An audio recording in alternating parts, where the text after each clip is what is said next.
రొట్టెలు తింటేనే కోరికలు తీరుతాయా అంటే అవుననే అంటున్నారు అక్కడి భక్తులు.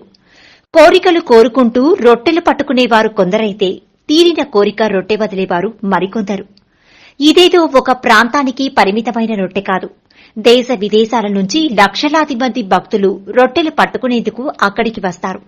భక్తి విశ్వాసాలతో అమరవీరుల సమాధులను దర్శించుకుని రొట్టెలు మార్చుకుంటారు. మత సామరస్యానికి, భక్తి విశ్వాసాలకు ప్రతీకగా నిలుస్తూ అందరి దృష్టిని ఆకర్షిస్తున్న రొట్టెల పండుగ నెల్లూరులో మొదలైంది.